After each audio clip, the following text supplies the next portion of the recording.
समाधान न्यूज 24/7 के इतने ओर से मैं आज युवा क्रांतिकारी पार्टी के प्रधान महासचिव विशाल भाई वल्ली जी के पास में आया हूं और मैं आपको इनका परिचय दे देना चाहता हूं। युवा क्रांतिकारी पार्टी के हनुमान कहे जाते हैं क्योंकि ये भरोसेमंद कार्यकर्ता और एक पदाधिकारी के रूप में इनकी परिचय मानी जा रही है और मैं इनसे आपकी बातचीत करवाता हूं और जो आपके सामने में ये अपनी बातों को रखेंगे।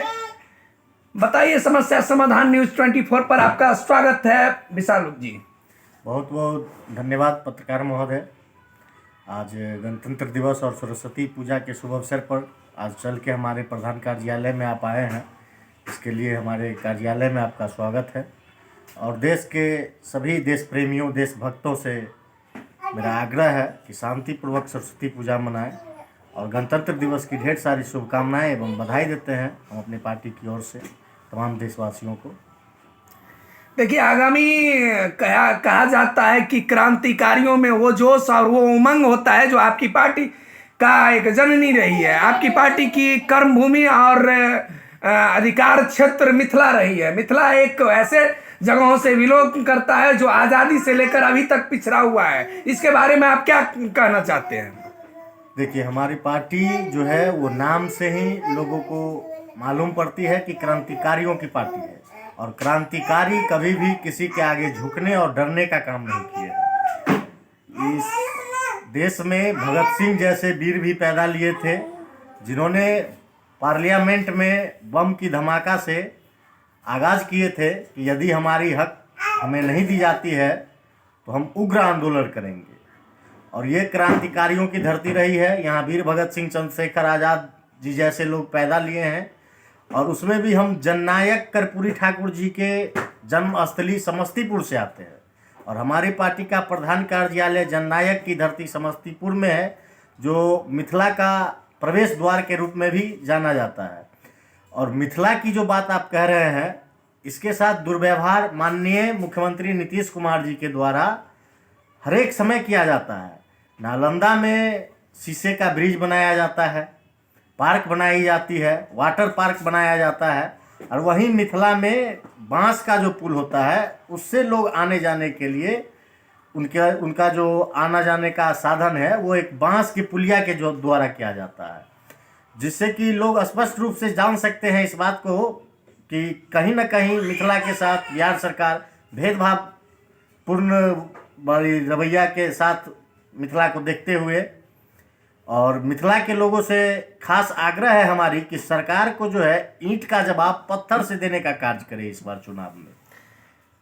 मैं एक चीज आपकी पार्टी के बारे में जहां तक जानकारी मुझे प्राप्त होती है, वो क्रांतिकारी कार्य करने के लिए विख्यात बना हुआ है। आगामी लोकसभा चुनाव जब हुई थी उसमें 2019 में एक छोटे दल के रूप में जिस तरह से आपकी प्रदर्शन रही थी, उसमें चौथे स्थान पर मुजफ्फरपुर में आया था। मिथिला का क्षेत्र मुजफ्फरपुर पड़ता है, समस्तीपुर पड़ता है, दरभंगा पड़ता है। क्या आपकी पार्टी वो तैयारी के साथ इस बार सत्ते को हिलाने के लिए मिथिलांचल के सभी सीटों पर चुनाव लड़ने के लिए तैयार हो चुका है?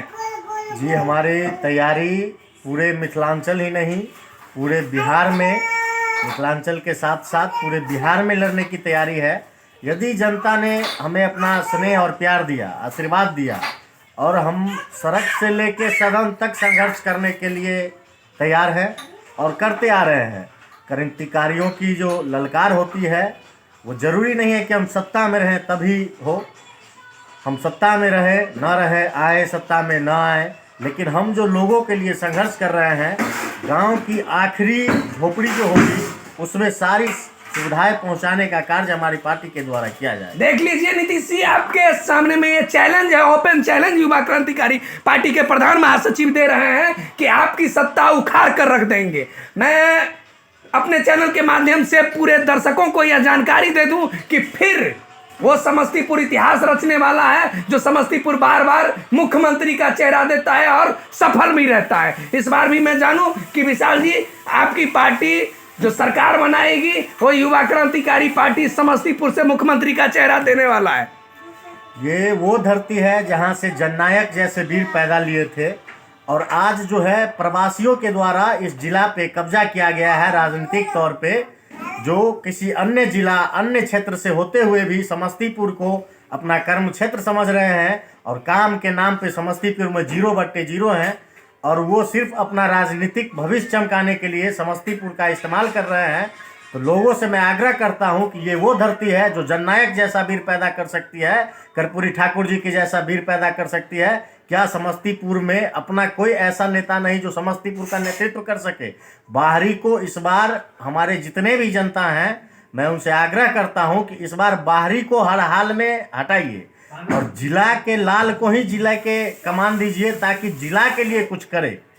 समस्तीपुर और मिथिला जो है वो किसी के मुहताज नहीं है। क्या ये दो परिवार का जो गढ़ चल रही है समस्तीपुर में वो राज कर रहे हैं? क्या मेरी न्यूज चैनल के माध्यम से जनता ये जानना चाहती है कि युवा क्रांतिकारी पार्टी वो दो साम्राज्य जो अपने आप को मिथिलांचल पर कब्जा करके और वो भी खासकर समस्तीपुर में कब्जा करके रखे हुए, क्या उसकी साम्राज्य को आप लोग ध्वस्त करने की पूरी किले में बांध चुके हैं, उसके किले में छेद करने की तैयारी कर चुके हैं? जी देखिए, ये उनका कहना है कि राजा का बेटा ही राजा बनेगा, लेकिन ये लोकतंत्र है। यहाँ पे अब जो है पहले वाली बात नहीं रही, गरीब का बेटा भी राज कर सकता है। कुछ संविधान की जो सुविधाएं हैं जो गरीबों के लिए है, जिसका उपयोग करते हुए अब जो है गरीब का बच्चा भी सत्ता में आ सकता है। और ये दो परिवार की मैं नाम नहीं लेना चाहता हूँ क्योंकि हमें अपनी बातों को जनता के बीच में रखना है कि हम क्या कर सकते हैं उनके लिए।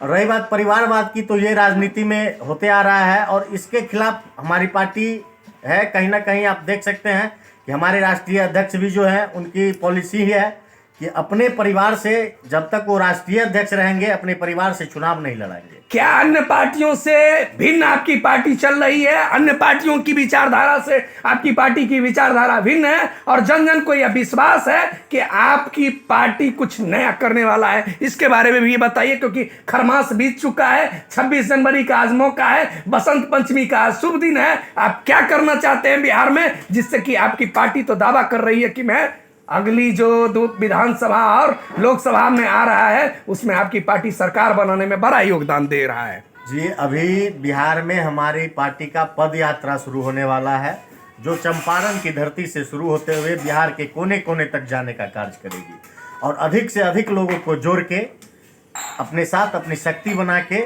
और उसका प्रयोग सत्ता में आने के बाद लोगों को हर एक सुविधा पहुंचाने में किया जाएगा।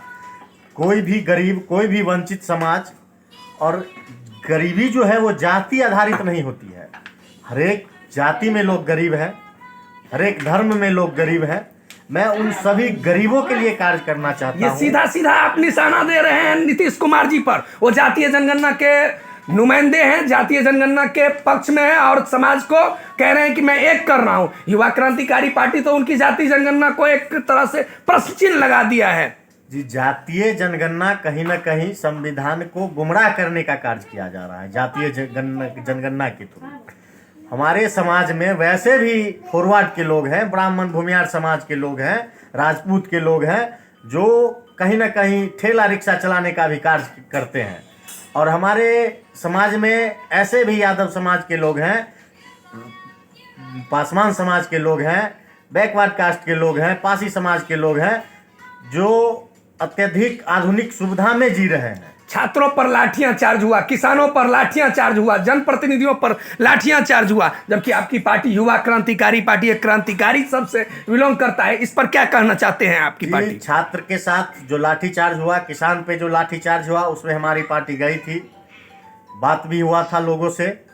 हम सत्ता में रहें या ना रहें, ये हम आपको बार बार कह रहे हैं, सत्ता में आए या ना आए, लेकिन संघर्षरत हमेशा रहेंगे, गलत के खिलाफ आवाज़ उठाएंगे, क्योंकि हमारा उद्देश्य है प्रदेश जो अपना है, बिहार का जो मानचित्र है और हमारी जो बिहार प्रदेश है, मैं इसको एक सपना के रूप में लेके चलता हूँ, जो कि अपराध मुक्त प्रदेश होगा, रोजगार युक्त प्रदेश होगा और अधिक से अधिक युवाओं को रोजगार देने का कार्य करेगी। और अपराध पे जो लगाम वो है ऑटोमेटिक लग जाएगा, क्योंकि जब ही युवा बेरोजगारी से हट के रोजगार की ओर बढ़ेंगे, स्वाभाविक है सही काम करेंगे, पैसे कमाएंगे, अपना परिवार देखेंगे, समाज को देखेंगे। प्रदेश को देखेंगे, देश को देखेंगे।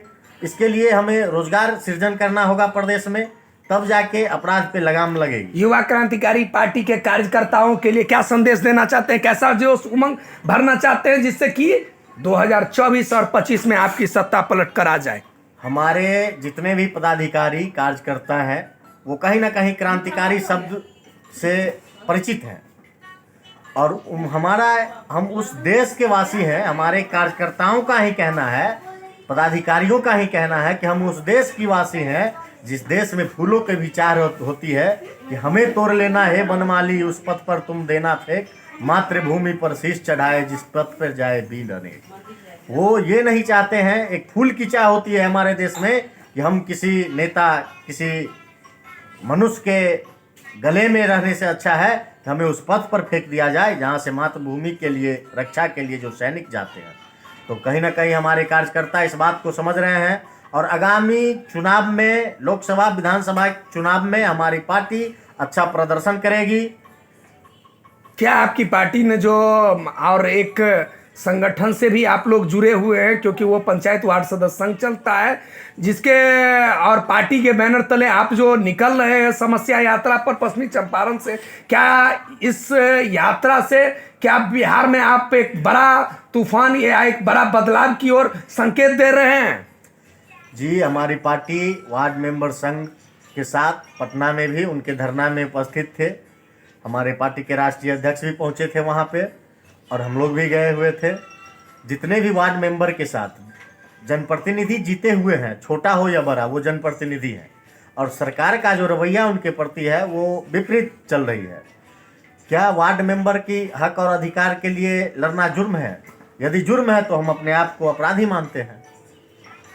यदि सत्य के साथ रहना, अपराध के खिलाफ लड़ना, आपराधिक छवि के खिलाफ आपराधिक लोगों के खिलाफ बोलना अपराध है, तो हम अपराधी हैं।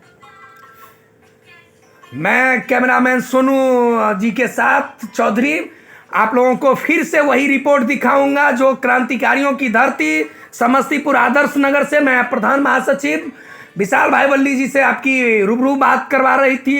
एक एक बिंदुओं को उन्होंने रखा, एक मजबूती के साथ अपना पक्ष रखा, और मैं यह जानता हूं कि उनकी जो पक्ष रखी गई है वो मजबूती के साथ है और एक बदलाव की ओर आएगा, संकेत की ओर आएगा। और मैं फिर से लौटूंगा समस्या समाधान न्यूज़ 24/7 पर। बहुत बहुत धन्यवाद।